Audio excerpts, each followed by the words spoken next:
दोस्तों, हर इंसान को अपनी कीमत पता होना चाहिए कि इंसान कितना बेशकीमती है। ईश्वर ने जब आपको बनाया है तो आप बड़े बेशकीमती हैं, क्योंकि ईश्वर कोई भी बेकीमत चीज नहीं बनाता।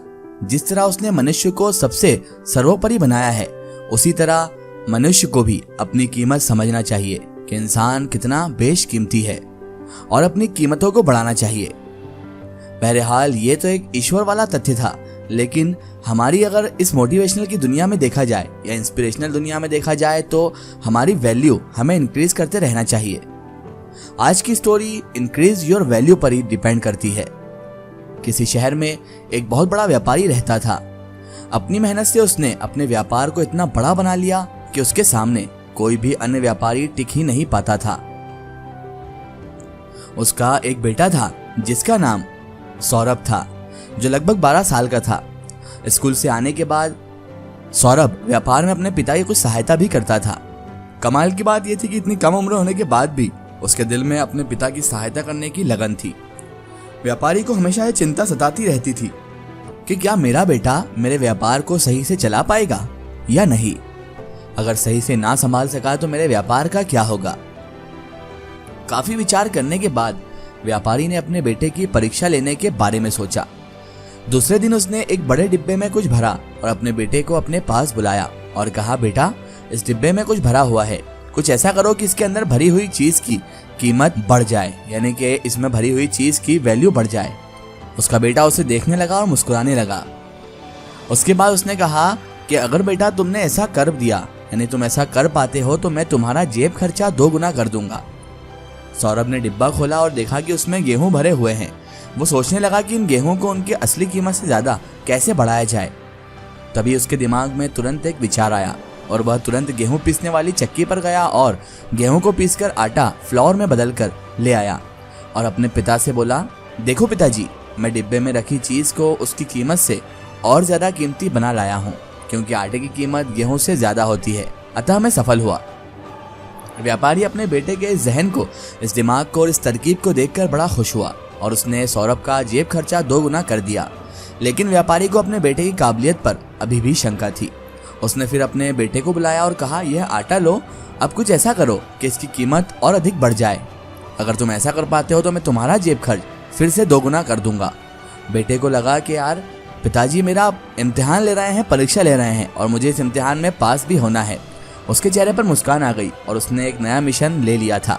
सौरभ ने आटा ले लिया और कुछ सोचने के बाद भागता हुआ अपने घर के पास बनी हुई बेकरी, जहां पर टोस्ट वगैरह बनते हैं, वहां पहुंच गया और उसने उस सभी आटे की ब्रेड बनवा ली और खुशी से झूमता हुआ अपने पिता के पास आकर बोला, मैं उस आटे को ब्रेड में बदल कर ले आया हूँ पिताजी, क्योंकि ब्रेड की कीमत आटे से भी ज्यादा होती है। इसीलिए पिताजी, अब मैं इस इम्तिहान में पास हो गया हूँ और मैं जीत गया हूँ। इस बार भी उसके पिताजी बड़े खुश हुए और उसका जेब खर्च जो 2 गुना पहले ही था, उसको 2 गुना और बढ़ा दिया। व्यापारी अब भी संतुष्ट नहीं हुआ था। कमाल की बात थी कि इतनी ज्यादा काबिलियत होने के बाद भी उसे अपने बेटे पर यकीन करना मुश्किल हो पा रहा था और शक हो रहा था कि क्या पता ये क्या करेगा। उसने फिर से सौरभ को बुलाया और कहा, ये लो ब्रेड, और फिर कुछ ऐसा करो कि इसकी कीमत बढ़ जाए। मैं तुम्हारा जेब खर्चा फिर से 2 गुना कर दूंगा बेटा। सौरभ को फिर से अपना जेब खर्चा 2 गुना करने का अवसर मिल गया। उसके चेहरे पर मुस्कुराहट आई और उसने सोचा कि अब मैं क्या करूं, कुछ ना कुछ ऐसा करना होगा जिससे इस ब्रेड की कीमत बढ़ जाए और मेरा खर्चा फिर से 2 गुना और बढ़ जाए। उसने कुछ सोचा और ब्रेड को लेकर अपने घर की रसोई में पहुंच गया। और थोड़े दिन पहले ही सौरभ ने अपनी माँ से केक बनाना सीख लिया था, यानी कि उसको केक बनाते आता था। फिर क्या था, उस ब्रेड को एक बड़ी केक में उसने बदल दिया, यानी कि उसके पास जो ब्रेड थी उसको उसने केक का रूप दे दिया। इस केक को लेकर वो अपने पिता के पास पहुंचा। केक देखते ही व्यापारी ने तुरंत अपने बेटे को गले से लगा लिया और बोला, आज मैं बहुत खुश हूँ बेटा, तुमने 50 रुपए के गेहूं को 500 रुपए की केक में बदल कर ये बता दिया कि तुम मेरे व्यापार को मुझसे भी ज्यादा आगे लेकर चले जाओगे। साथ ही तुमने अपनी योग्यता से अपने 1000 रुपए के जेब खर्च को भी आज 8000 रुपए कर लिया है। बेटा कहने लगा, पिताजी, ये सब मैंने आपसे ही सीखा है। आपको मैंने व्यापार बढ़ाते हुए देखा, जिसकी बिना पर मैंने आप जैसा दिमाग पाया और आपकी ही वजह से, आपके मार्गदर्शन की ही वजह से आज मैं इस 50 रुपए के गेहूं को 500 में तब्दील करके अपनी 1000 की पॉकेट मनी को 8000 रुपए में बदल पाया हूं। क्योंकि आपने ही सिखाया है कि हमेशा किसी चीज को हमें बढ़ाना है, ना कि घटाना है। अब व्यापारी पूर्ण संतुष्ट था कि उसके व्यापार को उसका बेटा नई ऊंचाइयों तक ले जाएगा और सौरभ भी 8,000 का जेब खर्च पाकर बहुत ज़्यादा खुश था। वो समझ चुका था कि मेरा बेटा मेरी ही तरह बल्कि मुझसे भी ज़्यादा काबिल बनेगा, क्योंकि उसका दिमाग इतना ज़्यादा तेज़ है कि उसने इतनी कम उम्र में ही 50 रुपए की चीज़ को 500 में तब्दील कर दिया और उसने उस चीज़ की वैल्यू बहुत ज़्यादा बढ़ा दी। यानी कि मेरा बेटा बहुत ही वैल्यूबल है और मेरा बेटा भी बहुत कीमती है क्योंकि वो ऐसे काम कर सकता है। दोस्तों, ये एक जो प्रेरक कहानी है, इंस्पिरेशनल कहानी है, ये ही सक्सेस की चाबी है। और वो कैसे है, आइए जानते हैं। दोस्तों, ये कहानी केवल एक प्रेरणादायक कहानी ही नहीं बल्कि किसी के लिए भी जीवन में सफल होने की एक बहुत बड़ी सीख या चाबी कह लीजिए या फिर लाइफ लेसन है। इस कहानी से हमें यह सीख मिलती है कि यदि किसी चीज़ की वैल्यू या कीमत लगातार बढ़ानी है तो उसकी क्वालिटी और योग्यता को लगातार बढ़ाते रहना होगा। यही बात इंसानों पर भी लागू होती है। यदि किसी इंसान को अपनी वैल्यू, अपनी कीमत बढ़ानी है तो उसे अपनी स्किल्स यानी अपनी योग्यता को लगातार बढ़ाते रहना होगा। उसे अपनी स्किल्स पर लगातार काम करते रहना होगा और उसे इम्प्रूव करना होगा ताकि उसकी कीमत दिन ब दिन बढ़ती रहे।